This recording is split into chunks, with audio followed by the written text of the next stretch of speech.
الحمد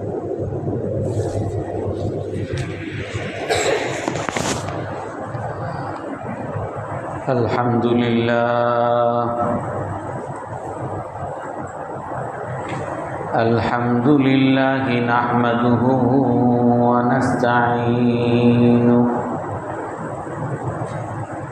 ونستغفره ونؤمن به ونتوكل عليه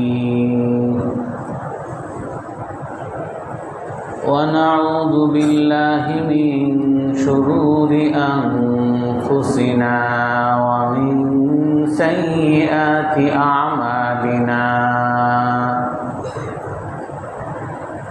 من يهده الله فلا مضل له ومن يضلله فلا هادي له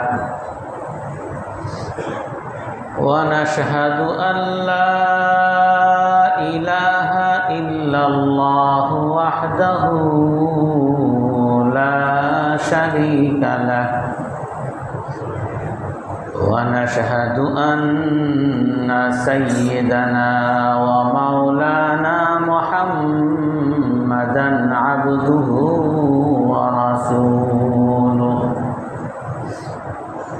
أرسله بالحق بشيرا ونذيرا بين يدي الساعة من يطع الله ورسوله فقد رشد واهتدى ومن يعصهما فقد ضل وغوى أما بعد فأعوذ بالله من الشيطان الرجيم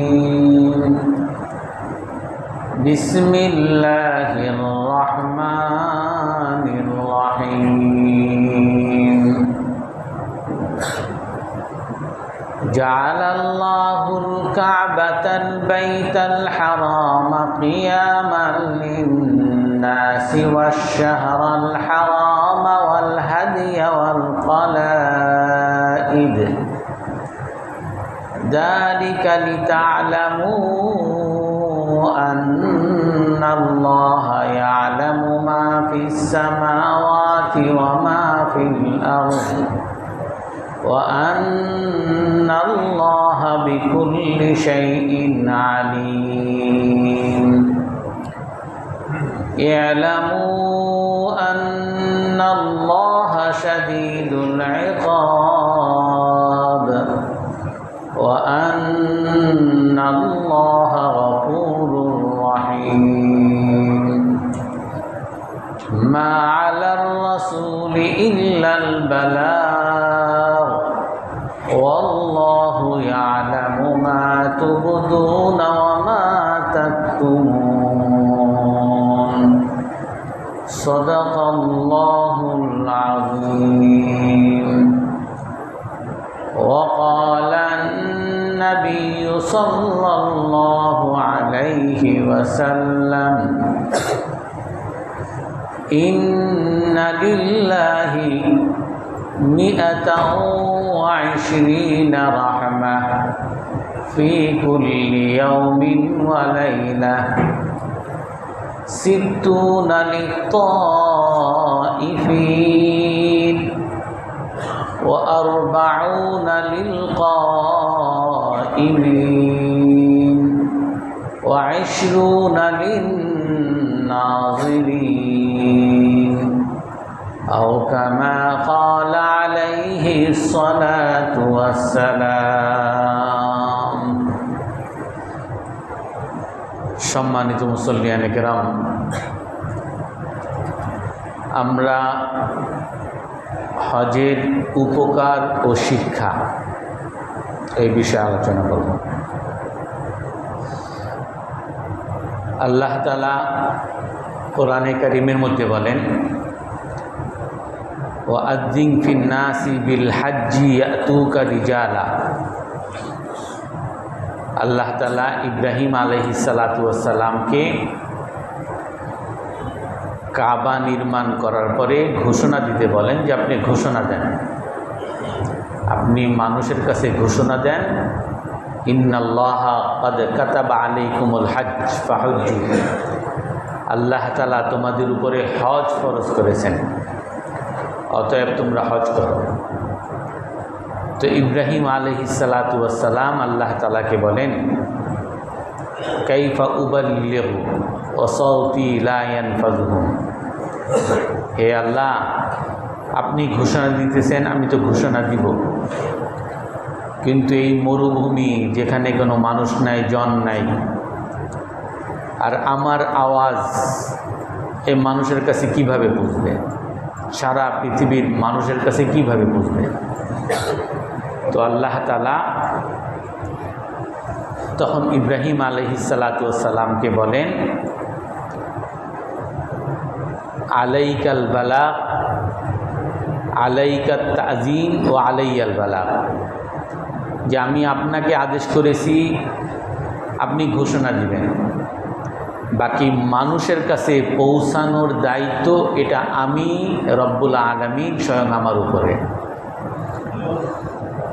তো আল্লাহ তাআলার আদেশে ইব্রাহিম আলাইহিস সালাম সেই দিন ঘোষণা করেন যে হে মানব জাতি, তোমাদের জন্য হজ ফরজ করেছেন, অতএব তোমরা হজ ফরজ করো। আর তখন আল্লাহ তাআলা সেই ঘোষণা দেওয়ার সময় তাফসির ইবনে কাসির, তাফসির কুরতুবী, সমস্ত তাফসিরের কিতাবগুলোতেই আসে, আল্লাহ তাআলা তখন সারা পৃথিবীতে যত পাহাড় আছে সকল পাহাড়কে নিচু করে দেন, সমতল করে দেন, এবং আল্লাহ তাআলা যেই তরঙ্গের মাধ্যমে আওয়াজ পৌঁছান সেই তরঙ্গকে অনুগত করে দেন। তো যার ফলে ইব্রাহিম আলাইহিসসালাতু ওয়াসসালাম সেই দিন যে ঘোষণা দিছেন হজে আসার জন্য, সেই ঘোষণাকে আল্লাহ তাআলা সারা পৃথিবীর মানুষের কানে আল্লাহ তাআলা পৌঁছে দিয়েছেন। শুধুমাত্র সারা পৃথিবীর মানুষের কানে না, বরং যেই সকল মানুষগুলো তখন মায়ের পেটে আছে, বা যেই সকল মানুষগুলো তার বাবার স্পার্মে আছে, অথবা যেই সকল মানুষগুলো এখনও আলমে বরজখে আছে, এই সকল আত্মার কাছে, সকল মানব জাতির কাছে আল্লাহ তাআলা হজের সেই ঘোষণা, ইব্রাহিম আলাইহিস সালামের সেই ঘোষণা আল্লাহ তাআলা সেদিন পৌঁছিয়ে দেন। আর সেদিন যাদের কাছে এই ঘোষণা গেছে তখনই তারা সাথে সাথে উত্তরও দিয়েছেন, লাব্বাইক আল্লাহুম্মা লাব্বাইক লাব্বাইক লা শারীকা লাকা লাব্বাইক ইন্নাল হামদা ওয়ান নি'মাতা লাকা ওয়াল মুলক লা শারীকা লাক লাব্বাইক, হে আল্লাহ আমি হাজির। আল্লাহ তাআলা সেই দিন ইব্রাহিম আলাইহিস সালামকে বলছেন যে ডাক দেন, আর সকল মানুষ সেই ডাকের সাড়া দিয়েছেন, লাব্বাইক আমরা হাজির। এখন এই আমরা হাজির যেই ডাকে সাড়া দিয়েছেন এটা কারা দিতে পারছেন? আল্লাহ তাআলা এইখানেই মানুষের জন্য ভাগ্য, সৌভাগ্য আর দুর্ভাগ্যের পার্থক্য করছেন। যারা যারা সেই দিন লাব্বাইক বলেছেন, হাজির বলেছেন, আল্লাহর ডাকে সাড়া দিয়েছেন, তারা আজ হজ করতে পারতেছে। আর আল্লাহ তাআলার ডাকে, ইব্রাহিম আলাইহিস সালামের ডাকে যারা সেই দিন সাড়া দিতে পারেন নাই, তারা আজ দুর্ভাগা, হজ করার তৌফিক আল্লাহ তাআলা তাদেরকে দেন নাই। এবং এমনকি তাফসিরে ইবনে কাসিরের মধ্যে এটাও আছে, সেই দিন যারা এই ডাকের সাড়া, লাব্বাইক আল্লাহুম্মা লাব্বাইক, যে কয়বার বলেছেন, আল্লাহ তাআলা যাকে যেই কয়বার বলার তৌফিক দিয়েছেন, আল্লাহ তাআলা তাকে সেই কয়বার হজ করার তৌফিক দিবেন। এই জন্য আমরা অনেক সময় মনে করি যে এই লোকের এত টাকা তারপর হজ করে না, এই লোকের মাত্র এখন 6 লাখ টাকা লাগে, আমারই না টাকা নেই, তার তো টাকা আছে, সে তো কোটি টাকার মালিক, হজ করতে পারে। কিন্তু আল্লাহ তাআলা যদি তার ভাগ্যে না লিখে রাখেন, তার টাকা থাকবে, পয়সা থাকবে, সমস্ত ব্যবস্থা থাকবে, তারপরও আল্লাহ তাআলা তাকে হজ করার তৌফিক দেবেন না। এমনিভাবে যার টাকা পয়সা নাই, সার্বিকভাবে হজ ফরজ হওয়ার জন্য যা লাগে, মান ইসতাতা ইলাইহি সাবিলা, আসা যাওয়ার মতো খরচ লাগবে, টিকিটের দামের সামর্থ্য তার থাকতে হবে, মুআল্লিম ফির টাকা তার থাকতে হবে, অর্থাৎ 6 লাখ টাকা বর্তমানে কমপক্ষে, এবং তার বাড়িতে তার ছেলে মেয়েরা, সে যে 2 মাসের মতো থাকবে না, এই 2 মাস তার ছেলে মেয়েদের ভরণ পোষণ দেওয়ার মতো ক্ষমতা তার থাকতে হবে, এমনিভাবে সে সুস্থ থাকতে হবে, এমনিভাবে নিরাপত্তা থাকতে হবে। প্লেনের গেল, যুদ্ধ চলতেছে, প্লেনের উপর হামলা হয়ে যাবে, এমনও হতে পারবে না।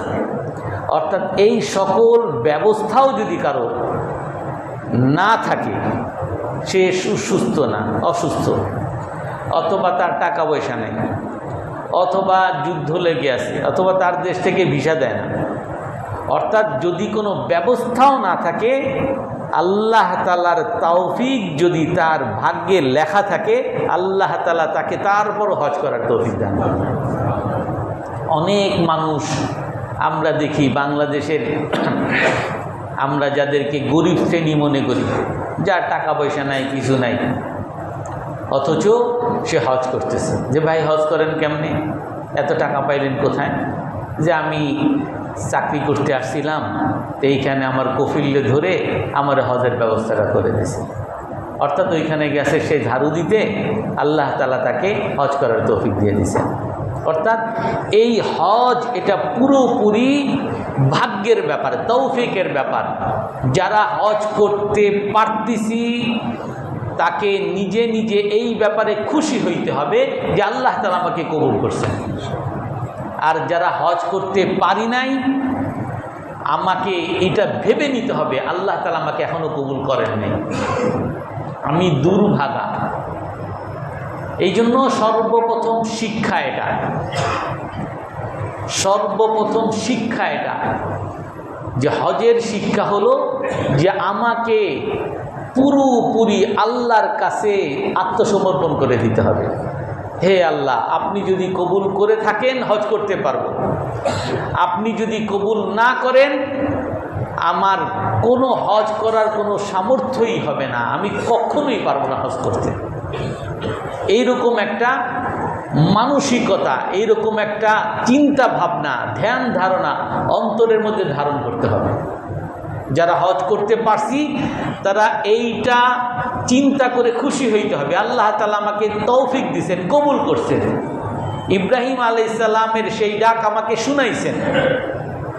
আর যারা হজ করতে পারি নাই, আমি এইভাবে দুঃখিত হইতে হবে, আল্লাহ তাআলা আমাকে তৌফিক দেন নাই, আল্লাহ তাআলা ইব্রাহিম আলাইহিস সালামের সেই ডাকে সাড়া দেওয়ার তৌফিক দেন নাই, যার কারণে টাকা পয়সার মালিক হইলেও আমি এখন হজ করতে পারিনি। এই দুঃখ, এই জিনিসটা থাকতে হবে। এই জন্য সর্বপ্রথম হজের যে কাজটা, সর্বপ্রথম ইহরাম বাঁধতে হয়। আপনি হজের প্রথম পর 3টা মৌলিক ফরজ, 3টা রোকন বলে, স্তম্ভ, এই 3টা যদি না হয় তাহলে তার হজই হবে না। একটা হলো ইহরাম, আর একটা হলো আরাফার দিনে থাকা, অবস্থান করা, আর একটা হলো ঈদের দিনে তওয়াফ করা। এই 3টা হলো মূল ফরজ। এই 3টার কোনো একটা যদি কারো ছুটে যায় তার হজ হবে না, সে সব করুক, মক্কায় যদি বসেও থাকে তারপরও তার হজ হবে না। এর পাশাপাশি অনেকগুলো ওয়াজিব আছে, সাই করা, কোরবানি দেওয়া, রমিউল জেমার পাথর মারা, মিনায় থাকা, মুজদালিফায় থাকা, এরকম অনেকগুলো ওয়াজিব আছে। এইগুলো যদি কোনো একটা ছুটেও যায় তাহলে কোরবানি করলে, এর পরিবর্তে ক্ষতিপূরণ হিসাবে কোরবানি করলে হজ পরিপূর্ণ আবার হয়ে যাবে। কিন্তু এই 3টা, ইহরাম, আরাফার ময়দানে থাকা, আর ঈদের দিনে তওয়াফ করা, এই 3টার কোনো একটা যদি কারো ছুটে যায়, সে যতই কোরবানি করুক তার আর হজ হবে না, তার হজ পুরাই বাতিল। তো এই জন্য সর্বপ্রথম হজের যে বিষয়টা সেটা হলো এহরাম বাঁধা। এহরাম বাঁধার নিয়ম আপনারা মোটামুটি সবাই জানেন। এহরাম দুইটা সাদা কাপড়, এবং দুইটা সাদা কাপড় প্রথমে অজু এবং গোসল করারও সুন্নত। অজু গোসল করার পরে এহরাম বাঁধা। এহরাম বাঁধার পরে 2 রাকাত নামাজ পড়ার পরে নিয়ত বা আল্লাহর কাছে দোয়া। নিয়তটা কি? হে আল্লাহ, নাওয়াইতুল হজ, বাংলায় আমি হজের নিয়ত করলাম। হে আল্লাহ, আপনি হজকে সহজ করে দেন। আমি হজের নিয়ত করলাম, আপনি আমার হজকে সহজ করে দেন। এই দোয়াটা করাও, এটাও একটা সুন্নত, বা এই নিয়ত করা, দোয়া করা, যেটাই বলেন। তো এই ইহরাম যখন মানুষ বাঁধে, আপনাকে ওই প্রথম থেকেই আপনাকে, যেটা আমি বললাম যে আল্লাহ আমাকে যে ডাক দিছিলেন হজে যাওয়ার, সেই ডাকের আমি সাড়া দিছি কিনা, ওইখান থেকেই আপনার পুরো বিষয়টা একটা আধ্যাত্মিক বিষয়, যে আল্লাহ, হে আল্লাহ, আপনি আমারে কবুল করেছেন, এই জন্য আমি হজে যাইতে পারতেছি। ওইখান থেকে আপনি যখন সাদা পোশাক পরবেন, ওই আধ্যাত্মিকতার, আল্লাহর কবুল যে আপনাকে করেছেন সেইটার প্রমাণ দেওয়া শুরু হবে। এই জন্য এহরাম বাঁধার পরে আপনি যখন সাদা কাপড় পরেন, সাদা কাপড় মানে কি?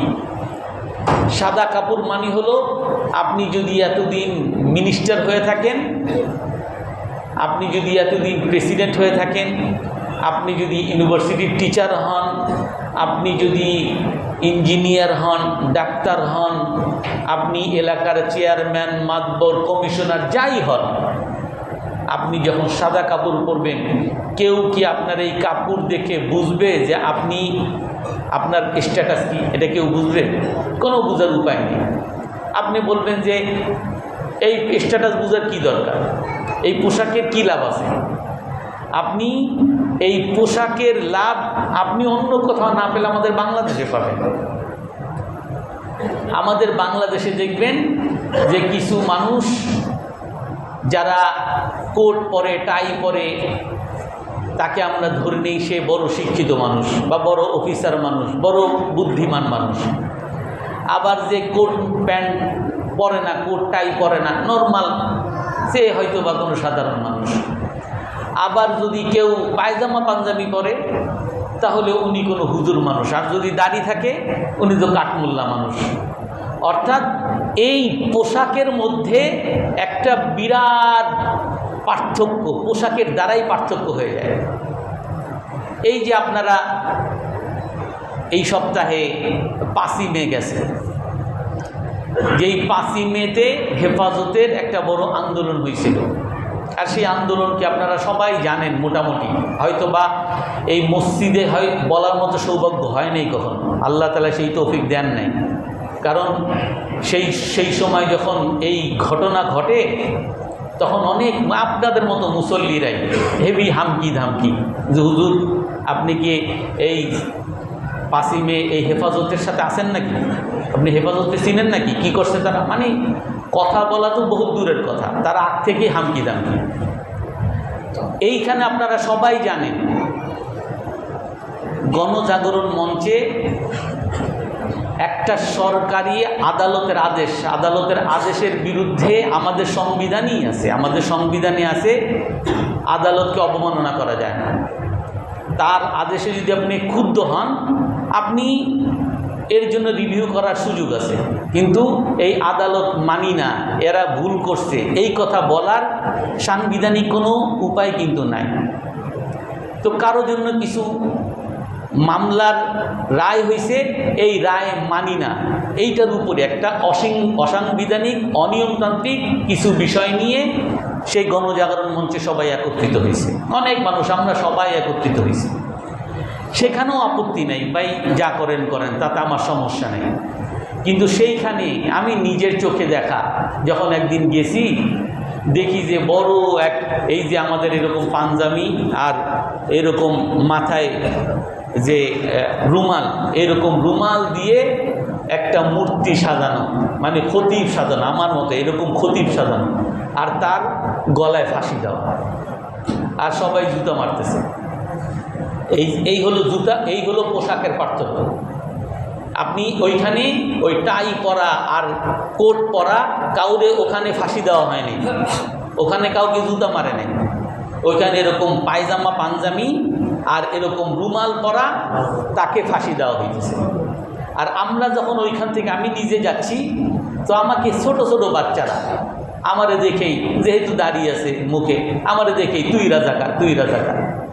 নিজের অপমান লাগতেছে, নিজের পোশাকের জন্য অপমান লাগতেছে, নিজের দাড়ির জন্য অপমান লাগতেছে। নিজেকে তখন মনে হয়েছে যে আসলে এই সমাজের যোগ্য আমি না, মাটির নিচে যদি কোনো জায়গা হইতো সেখানে চলে যাইতাম। যাই হোক, এটাও দুঃখ নাই। কিন্তু যখন দেখি ওইখানের মধ্যে কিছু ব্লগাররা তাদের লেখাটা এতটা ভাইরাল হয়েছে, এতটা ফেসবুকে এতটা ছড়াইছে যে সকলেই সব যখন জানে, তখন এইসব ব্লগাররা আমাদের প্রিয় নবী মুহাম্মদ সাল্লাল্লাহু আলাইহি ওয়াসাল্লামকে নিয়ে আজে বাজে কথা বলা শুরু করছে। হযরত আয়েশা রাদিয়াল্লাহু আনহাকে আজে বাজে কথা বলা শুরু করছে। ওইখানে এমনও বলছে যে হযরত আয়েশা রাদিয়াল্লাহু আনহা নাকি ছোট মেয়ে, তাকে নাকি রাসূলুল্লাহ সাল্লাল্লাহু আলাইহি ওয়াসাল্লাম ধর্ষণ করছে। নাউজুবিল্লাহ। তার বাবা মায়ের অমতে, মেয়ের অমতে রসুল নাকি তারে ধর্ষণ করছে। অথচ আমি আপনাদেরকে অনেকবার বলিছে, তারপর আবার বলি, আল্লাহ তাআলা কোরআনে কারীমের মধ্যে একটা পৃষ্ঠা নাজিল করছেন, ইয়া আইয়ুহান নাবিয়্যু কুল লিআজওয়াজিকা ওয়া বানাতিকা ওয়া নিসাইল মুমিনিন ইন কুনতুন্না তুরিদনাল হায়াতাদ দুনিয়া ওয়া যিনাতাহা ফাতাআলাইনা উমাত্তি'কুন্না ওয়া সাররিহকুন্না সারাহান জামিলা। এর তাফসীরের মধ্যে ওমর রাদিয়াল্লাহু তাআলা বর্ণনা করেন, বুখারী মুসলিমের মধ্যে আছে হাদিস। ওমর রাদিয়াল্লাহু তাআলা বলেন, একবার রাসূলের কাছে গেছি, তো রসুলের দরজা বন্ধ, কাউকে অনুমতি দেন না, ঢুকতে দেন না। আবু বকর রাদিয়াল্লাহু তাআলা উনি আসছেন রসুলের কাছে ঢুকার জন্য, কাউকে ঢুকতে দেন না। আর সবাই বলা শুরু করছেন যে রাসূল সাল্লাল্লাহু আলাইহি সাল্লাম তার বিবিদেরকে তালাক দিয়ে দিয়েছে, তো কেউ ঢুকতে পারতেছেন না। তো আমি হয়তো অনেকক্ষণ পিড়াপিড়ির পরে আবু বকর রাদিয়াল্লাহু তাআলা ঢুকছেন, তারপর ওমর রাদিয়াল্লাহু তাআলা বলেন আমিও ঢুকছি। আর ঢুকে দেখি রসুল বসে আছেন আর রসুলের স্ত্রীগণও আশেপাশে বসা আছে। বুখারী মুসলিমের বর্ণনা আমি বলতেছি। ওমর রাদিয়াল্লাহু তাআলা বলেন যে পরিস্থিতিটা খুবই ভয়ানক, মানে খুব অশান্ত, শান্তিপূর্ণ পরিস্থিতি না। তা আমি এই জন্য পরিস্থিতিটাকে শান্ত করার জন্য রসুলকে হাসানোর জন্য বললাম যে ইয়া রাসূলুল্লাহ লাউ জাআত বিনতু খারেজা, যদি খারেজার কন্যা, খারেজার মেয়ে বলতে হযরত ওমর রাদিয়াল্লাহু তাআলা আনহুর নিজের স্ত্রীর কথা বলেন, বা কোনো বর্ণনা আছে ওমর রাদিয়াল্লাহু, আবু বকর রাদিয়াল্লাহু তাআলা নিজের স্ত্রীর কথা বলেন যে আমার স্ত্রী যদি আমার কাছে কখনো এমন জিনিস চায় যেই জিনিস আমার কাছে নাই। স্ত্রীরা অনেক সময় ভরণ পোষণ, কাপড় চুপুর, পোশাক আশাক এমন চায় যেটা স্বামীর সামর্থ্য থাকে না। ওমর রাদিয়াল্লাহু তাআলা বলেন, অথবা আবু বকর রাদিয়াল্লাহু তাআলা, যে খারেজার মেয়ে অর্থাৎ আমার স্ত্রী যদি এমন জিনিস কখনো চায় যেটা আমার কাছে নাই, তাহলে আমি তার গলায় ধাক্কা দিব। এইটা শুনে রাসূলুল্লাহ সাল্লাল্লাহু আলাইহি সাল্লাম একটু মুচকি হাসি দিয়েছেন। তখন রাসূল সাল্লাল্লাহু আলাইহি সাল্লাম দেখে যে ওনার মতো ওনারও একই দুঃখ, তখন বলেন যে এরাও তো আমার কাছে এমন জিনিস চায়, অর্থাৎ স্ত্রীগণের কথা বলেন, মাদের কথা বলেন, যেটা আমার কাছে নাই। এই কথা শোনার পরে ওমর রাদিয়াল্লাহু তাআলা আনহু ওনার মেয়ে, রসুলের স্ত্রী, আমাদের মা হাফসা রাদিয়াল্লাহু আনহা, ওনার কাছে গেছেন, দাঁড়িয়ে ওনার কাছে গিয়ে হাফসা রাদিয়াল্লাহু আনহার গলায় ধাক্কা দিয়েছেন যে তুমি রসুলের কাছে কেন চাও যেটা রসুলের কাছে নাই, কিছু লাগলে আমার কাছে বলবো, আমি তোমাকে দিব। একইভাবে আবু বকর রাদিয়াল্লাহু তাআলা আনহু দাঁড়িয়ে আয়েশা রাদিয়াল্লাহু তাআলা আনহার গলায় ধাক্কা দিয়েছেন। যে রসুলের কাছে এমন জিনিস চাও যাতে রসুল কষ্ট পান, দুঃখ পান, কোনো কিছু লাগলে আমার কাছে চাবা। তো যাই হোক, রাসূল সাল্লাল্লাহু আলাইহি ওয়াসাল্লাম তার স্ত্রীগণ থেকে এরকম এক মাস আলাদা ছিলেন। এরকম এক মাস পরে রাসূলের কাছে আল্লাহ তাআলা এই আয়াত নাজিল করেন। এই আয়াতের মধ্যে আল্লাহ তাআলা কি বলেন? ইয়া আইয়ুহান নবী, হে রসুল, হে নবী, কুল লি আজওয়াজি, আপনি আপনার স্ত্রীগণকে বলেন, ইন কুনতুন্না তুরিদনাল হায়াতাদ দুনিয়া ওয়া যিনাতাহা, যদি তোমরা দুনিয়ার চাকচিক্য, দুনিয়ার বিলাসিতা যদি চাও, ফাতাআলাইন, আসো, উমাত্তিউকুন্না ওয়া উসাররিহুকুন্না সারাহান জামিলা, তোমরা যা চাও, সোনা গয়না যা চাও আমি তোমাদেরকে দিব, তবে আমি তোমাদেরকে আমার সম্পর্কে রাখতে পারবো না। অর্থাৎ তোমার দুনিয়া চাও, দুনিয়া যা যা চাও সব আমি তোমাকে দিয়ে দিব, কিন্তু আমি তোমাকে ছেড়ে দিব। ওয়া ইন কুনতুন্না তুরিদনাল্লাহ, এটা কে বলতেছেন? আল্লাহ তাআলা বলতেছেন রাসূলকে বলার জন্য। ওয়া ইন কুনতুন্না তুরিদনাল্লাহ ওয়া রাসূলা, আর আপনি যদি, আর তোমরা যদি আল্লাহকে চাও, আল্লাহর রাসূলকে চাও, ওয়াদ দারাল আখিরা, আখিরাত চাও, ফাতাআলাইন ফাইন্নাল্লাহা আ'আদ্দা লিল মুহসিনাতি মিনকুন্না আজরান আযীমা, যদি তোমরা আল্লাহকে চাও, আল্লাহর রাসূলকে চাও, আখিরাত চাও, তাহলে জেনে রাখো আল্লাহ তাআলা ভালো মহিলাদের জন্য অনেক বিনিময় আল্লাহ তাআলা তৈরি করে রাখছেন। যখন এই আয়াত আল্লাহ তাআলা নাজিল করেন, তখন হযরত আয়েশা রাদিয়াল্লাহু আনহাকে ডাকেন। সর্বপ্রথম হযরত আয়েশা রাদিয়াল্লাহু আনহার কাছে যান, আর রাসূল সাল্লাল্লাহু আলাইহি ওয়াসাল্লাম হযরত আয়েশাকে বলেন, আগে আয়েশা রাদিয়াল্লাহু আনহার বয়স অন্য সকলের চেয়ে কম, সবচেয়ে ছোট উনি, ওনাকে বলেন যে দেখো, আমি তোমাকে আজ একটা আয়াত পাঠ করে বলবো, কিন্তু তুমি সিদ্ধান্ত নেওয়ার আগে তুমি তোমার বাবা মায়ের সাথে পরামর্শ করবা, তুমি আর কি করবা না না করবা এই ব্যাপারে তুমি তোমার বাবা মায়ের সাথে পরামর্শ করে তারপরে তুমি সিদ্ধান্ত জানাবে। তো এই আয়াত আল্লাহ তাআলা রাসূল সাল্লাল্লাহু আলাইহি ওয়াসাল্লাম পাঠ করেন। হযরত আয়েশা রাদিয়াল্লাহু তাআলা আনহা তখন ঝরঝর করে কাঁদেন, আর কেঁদে বলেন, হে আল্লাহর রাসূল, আল আস্তাশিরু আবাওয়ায়া ফিকা ইয়া রাসূলুল্লাহ, আপনাকে আমি চাই না না চাই এই জন্য আপনি আমাকে আমার বাবা মায়ের সাথে পরামর্শ করতে বলেন? আপনি আমাকে বলেন যে আপনার সাথে আমি থাকবো কি থাকবো না, এই জন্য আমি বাবা মায়ের সাথে পরামর্শ করব? উরিদুল্লাহ ওয়া রাসূলাহু ওয়াদ দারাল আখিরা, কারো সাথে আমার পরামর্শ করতে হবে না। আমি ঘোষণা দিচ্ছি, আমি আল্লাহকে চাই, আল্লাহর রাসূলকে চাই, আর আখিরাতকে আমি চাই।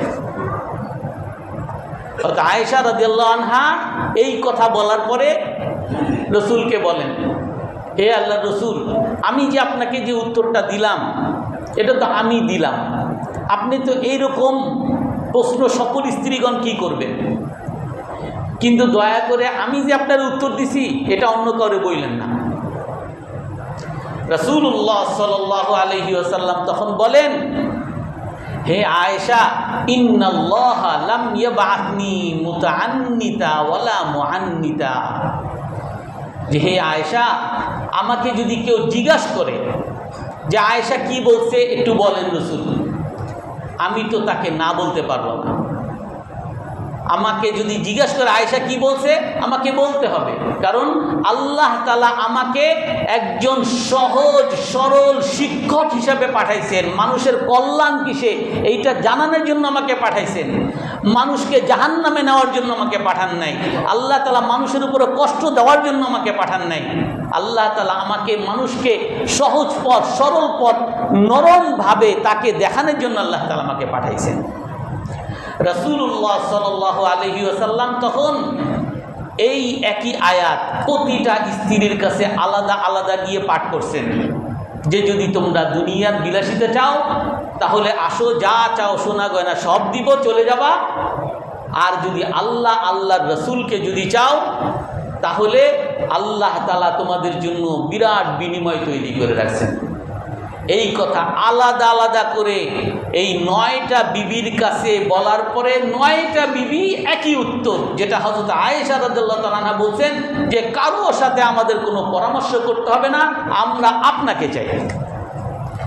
যেই হযরত আয়েশা রসুলকে এতটা ভালোবাসেন, রসুলকে পাওয়ার ব্যাপারে, রসুলের নৈকট্যের ব্যাপারে বাবা মায়ের কোনো দরকার নাই, যেই ঘোষণা হযরত আয়েশা নিজে দিছেন, সেই আয়েশা রাদিয়াল্লাহু আনহাকে নিয়ে যখন এইসব ব্লগাররা বাজে কথা বলে, কোন মানুষের সহ্য হয়? আর এইগুলা তখন আমরা যদি কিছু বলতাম, অনেক মানুষ বলতো যে এরা হলো মানুষের বাকস্বাধীনতা বিরোধী, যে মানুষের মুখ আছে, মানুষ যা ইচ্ছা তা বলবে। আপনার যদি কথা বলার থাকে আপনি এর বিরুদ্ধে বলবেন। আমি এটা বলতেছি, এটা আমার বাকস্বাধীনতা, আপনি আপনার বাকস্বাধীনতা রক্ষা করেন। এই বাকস্বাধীনতা যে রক্ষা যে পৃথিবীর কোথাও যে হয় না। আপনারা জানেন আমাদের বর্তমান প্রধানমন্ত্রী, উনি অনেক বাকস্বাধীনতা সবাইকে দিয়েছে। উনি নিজের কার্টুন নিজে প্রকাশ করে করে যে আপনারা সবাই আমার এই সমালোচনা করতে পারবেন। এই প্রধানমন্ত্রীর মেয়েকে নিয়ে যখন ওনাকে আর মেয়েকে নিয়ে যখন তার কটাক্ষ করা হয়, তখন এটা সাধারণ মানুষও সহ্য করতে পারে না। যে বাকস্বাধীনতা মানে এই না যে একজনকে অপমান করা, বাকস্বাধীনতা মানে এই না যে একজনকে দোষারোপ করা, একজনের নিন্দা করা। আপনারা জানেন আমাদের আগের সময়টায় অনেক মানুষকে গুম করা হয়েছে, অনেক মানুষকে হত্যা করা হয়েছে, শুধু সে বলছে যে এই টিপাই বা মুখ আমরা দেওয়া এটা আমাদের স্বাধীনতা বিরোধী হবে, আমার দেশ বিরোধী হবে, ইন্ডিয়ার পক্ষে যাবে, ইন্ডিয়ার দালালি হবে। এই কথা বলার কারণে তাকে নিহত হওয়া লাগছে। এই ফারাক্কাবাদের চুক্তি, আমাদের দেশের উপর দিয়ে যে করিডোর দেওয়ার চুক্তি, এগুলো আমাদের দেশ বিরোধী, এগুলো ইন্ডিয়ার দালালি। যেই বলছে তাকে উঠিয়ে নেওয়া হয়েছে। এইখানে বাকস্বাধীনতা থাকে নাই যে আমি আমার যুক্তি বলছি, আপনার যুক্তি থাকলে আপনি বলেন। আজ আপনারা সবাই দেখেন এই ইন্ডিয়ায়, পশ্চিমবঙ্গে এখন যারা ক্ষমতায় আসছে, এই ক্ষমতায় আসার পরে তারা সরাসরি ঘোষণা করতেছে, সরাসরি যে পশ্চিমবঙ্গ আমরা জয় করছি, তারপরে বাংলাদেশ জয় করব। আমরা বাংলাদেশকে ফিলিস্তিনের মতো, গাজার মতো শায়েস্তা করব। ইসরায়েল যেমন গাজাকে মেরে সব জ্বালিয়ে পুড়ে ছারখার করছে, বাংলাদেশকে এইভাবে তারা শায়েস্তা করবে। তাদের এইরকম ভিডিও আসতেছে অনেক মানুষের যে আমরা এমন পশ্চিমবঙ্গ চাই যেইখানে কোনো মুসলমান থাকবে না, মুসলিম মুক্ত আমরা পশ্চিমবঙ্গ চাই, মুসলিম মুক্ত আমরা কলিকাতা চাই। ওইখানের ইসলামপুর জায়গার নাম ছিল ইসলামপুর, ওই ইসলামপুর নাম বাদ দিয়ে তারা অন্য নাম দিয়ে দিছে, নাম ইসলাম, নাম মসজিদের নাম, এগুলো তারা চেঞ্জ করে ফেলতেছে। অথচ এইখানে আপনি যে কোনো যুক্তি দিয়ে বলবেন, ঠিক আছে আপনি বলছেন, আমার কথাটাও শোনেন, আপনার কথা কেউ শুনবে না, আপনাকে মাইরধর করবে।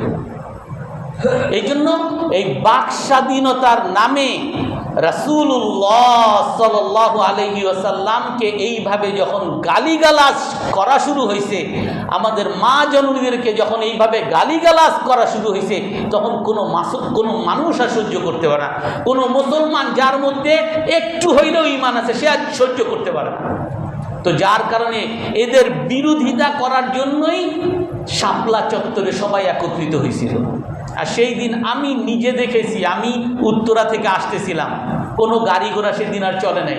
আমি মহাখালী, সেদিন এই রাস্তা, ভিতরের রাস্তা ছিল না, সেই সময় এই যে কালশির রাস্তা ছিল না, তখন ওই মহাখালীতে ঘুরে আসতে হইতো আমার মিরপুরে।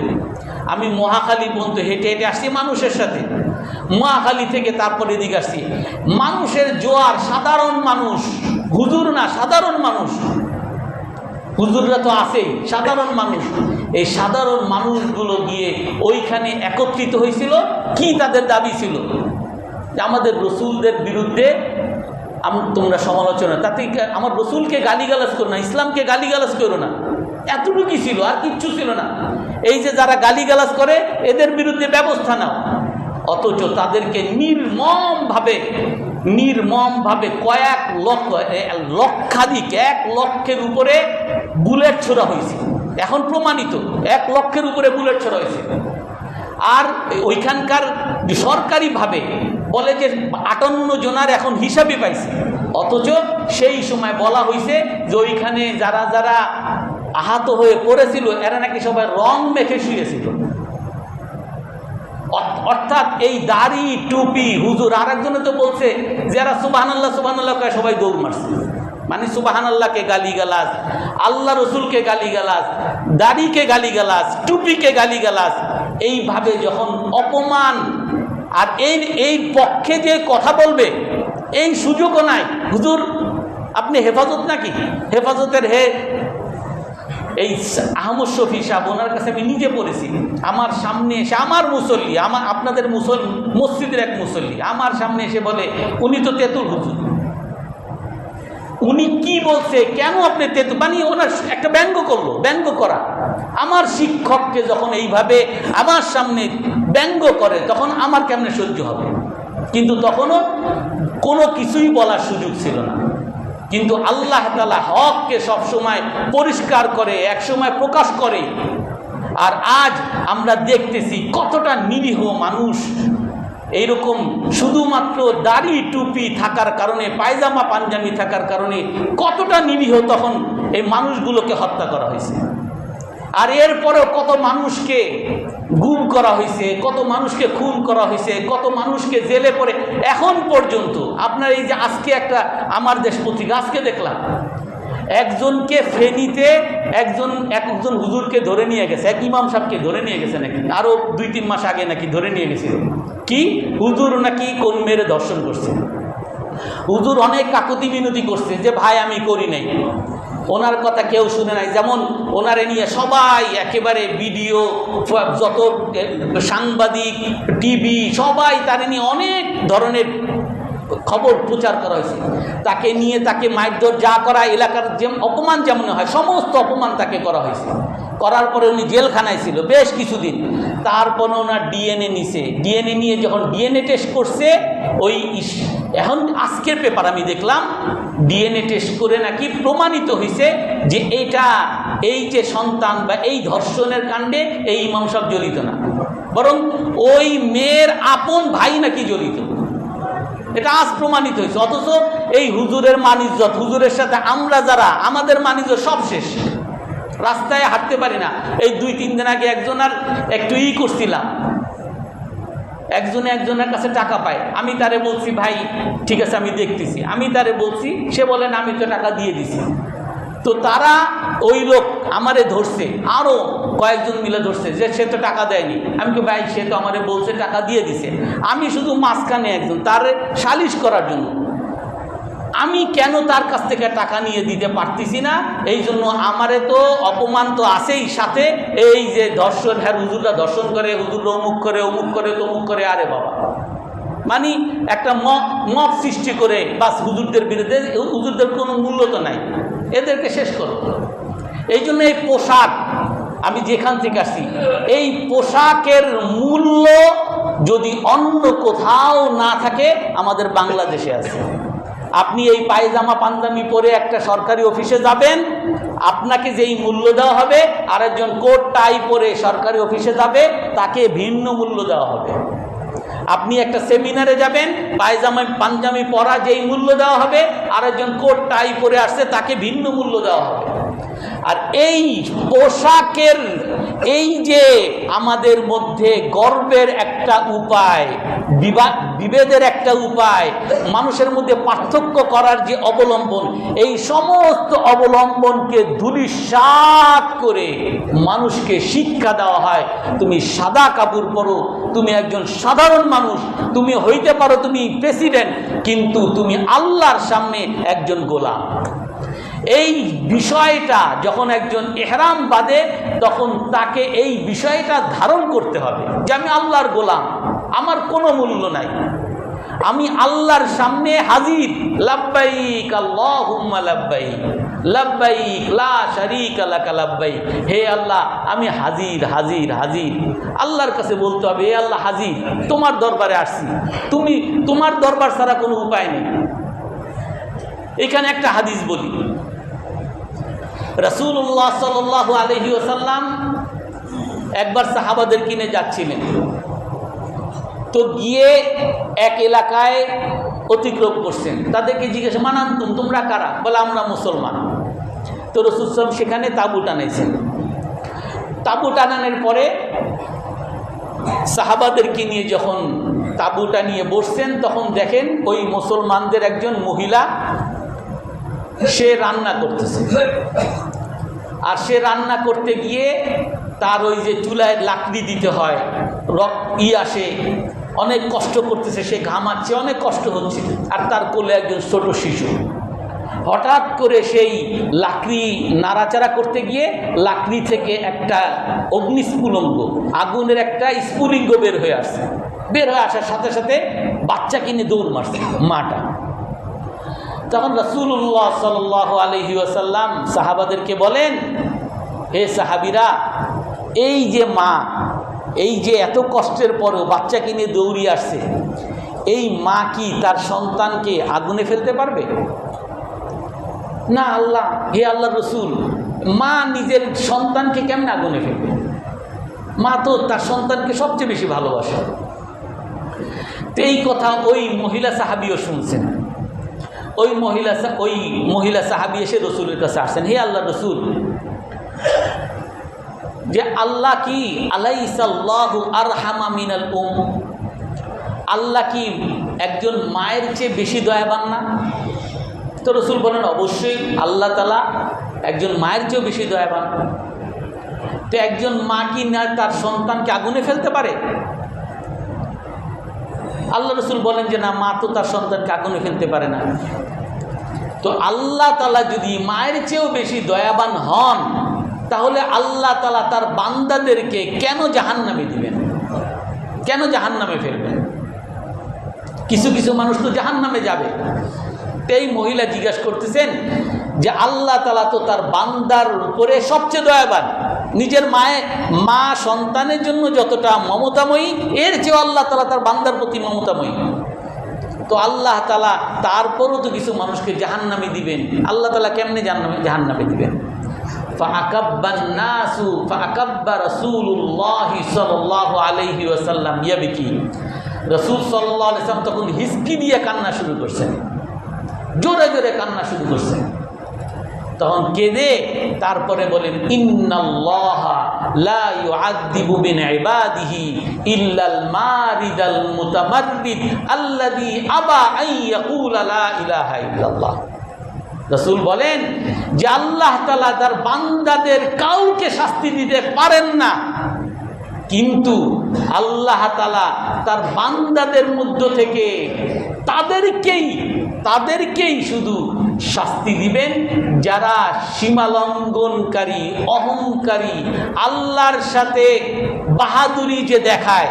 আর এত বাহাদুরি, আল্লাহর সাথে এতটা বেয়াদবি, এতটা বাহাদুরি করে যে আবা আন ইয়াকুলা লা ইলাহা ইল্লাল্লাহ, যে লা ইলাহা ইল্লাল্লাহ বলতে সে অস্বীকার করে।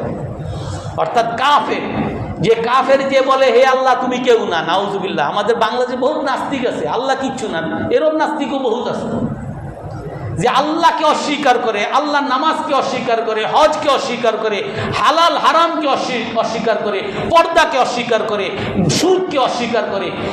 এরকম বহুত মানুষ আছে যারা এরকম অস্বীকারকারী। আল্লাহ তাআলা বলতেছেন একটা, আল্লাহর মুখের উপরে ছুড়ে দেয়, যা আপনার কথা মানলাম না, কি হয় দেখা যাবে।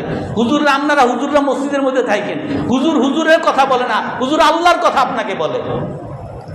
আল্লাহর রাসূল বলেন যে আল্লাহ তাআলা তার বান্দাদেরকে শাস্তি দিতে পারেন না, তবে শুধুমাত্র তাদেরকেই শাস্তি দিবেন মানুষকে শিখানোর জন্য, অন্য মানুষকে উপদেশ গ্রহণ করার জন্য, যারা আল্লাহর সাথে অহংকার করবে, আল্লাহর সাথে বিরুদ্ধাচরণ করবে, আল্লাহর সাথে শত্রুতা করবে, শত্রুতা করে তারা এই কথাও বলবে যে আল্লাহ নাই, নাউজুবিল্লাহি মিন যালিক। আল্লাহ ছাড়া কোনো মাবুদ নাই, এই কথাও সে মানবে না। অর্থাৎ এক তো হলো আল্লাহ নাই নাস্তিক, আর কিছু মানুষ আছে আল্লাহ মানবে কিন্তু না আল্লাহর সাথে, আল্লাহ একা পারবে না, আল্লাহর সাথে আরো মূর্তি লাগবে, আল্লাহ ক্ষমতা কম, আল্লাহ তার দেশ চালাইতে হইলে আল্লাহর সাথে আরো লাগবে, অর্থাৎ শিরিক করবে। যারা শিরিক করবে আল্লাহ তাআলা তাদের কি শাস্তি দেবে। এই জন্য হজের সর্বপ্রথম বিষয় হলো এই ইহরাম বাঁধা। ইহরাম বেঁধে তালবিয়া পড়া, ইহরাম বাঁধার পরে তালবিয়া পড়া ওয়াজিব। তালবিয়া হলো লাব্বাইক আল্লাহুম্মা লাব্বাইক। লাব্বাইক বলার অর্থ হলো হে আল্লাহ আমি হাজির।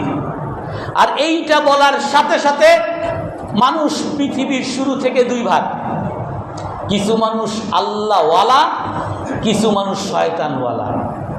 কিছু মানুষ আল্লাহর পক্ষে, হিজবুল্লাহ কোরআনে কারীমের মধ্যে আছে আল্লাহর দল, আর হিজবুশ শয়তান শয়তানের দল। শয়তানের দল কারা? যারা প্রথমেই শয়তানকে বলছে যে আমি আমার আদমকে সৃষ্টি করছি, তুমি তাকে সিজদা করো। আদম বলে মা মানা, হে আল্লাহ আনা খাইরুম মিনহু খালাকতানি মিন নারি ওয়া খালাকতাহু মিন তিন। শয়তান সেই দিন আল্লাহর মুখের উপরে বলে আপনি আমার এরকম আদেশ করতে পারেন না, কারণ আমি এর চেয়ে উত্তম। আপনি আমারে আগুন দ্বারা সৃষ্টি করছেন আর তারে মাটি দ্বারা সৃষ্টি করছেন, মাটি নিচে থাকে আগুন উপরে থাকে, আপনি যে আদেশটা করছেন আদেশটা ভুল করছেন। এই শয়তানের কাজ হলো আল্লাহর সাথে বিরুদ্ধাচরণ করা, আর আল্লাহওয়ালাদের কাজ হলো আল্লাহর সামনে আনুগত্য প্রকাশ করা। হজের মধ্যে সর্বপ্রথম শিক্ষা লাব্বাইক, হে আল্লাহ আমি হাজির। আর শয়তানের কথা হলো আমি আপনার সামনে হাজির না। শয়তানের সাথে বিরুদ্ধাচরণ করে সর্বপ্রথম ঘোষণা দিতে হবে লাব্বাইক আমি হাজির, লাব্বাইক আল্লাহুম্মা লাব্বাইক, লাব্বাইক লা শারীকা লাক লাব্বাইক, ইন্নাল হামদা সকল প্রশংসা আপনার, নিয়ামতা সকল নিয়ামত আপনি, আপনার নিয়ামত ছাড়া আমি চোখে দেখি না, কথা বলতে পারতাম না, আমি শ্বাস প্রশ্বাস নিতে পারতাম না, চলতে পারতাম না, হাঁটতে পারতাম না, আমি খেয়ে হজম করতে পারতাম না, আমি কোনো কিছুই পারতাম না। ইন্নাল হামদা ওয়ান নি'মাতা সকল প্রশংসা আপনার, সকল অনুদান আপনার, লাকা ওয়াল মুলক আর সকল রাজত্ব আপনার, ইন্নাল হামদা সকল প্রশংসা আপনার, লা শারীকা লাক এর মধ্যে আর কেউ আপনার অংশীদার নেই। তো আমরা যারা হজে যাই বা না যাই, আমরা সবাই আল্লাহর শ্রেষ্ঠত্ব সবাই মানি তো ইনশাআল্লাহ, আল্লাহর রাজত্ব মানব তো প্রতিটা ক্ষেত্রে ইনশাআল্লাহ। আল্লাহ তাআলা আমাদেরকে আমল করার তৌফিক দান করেন।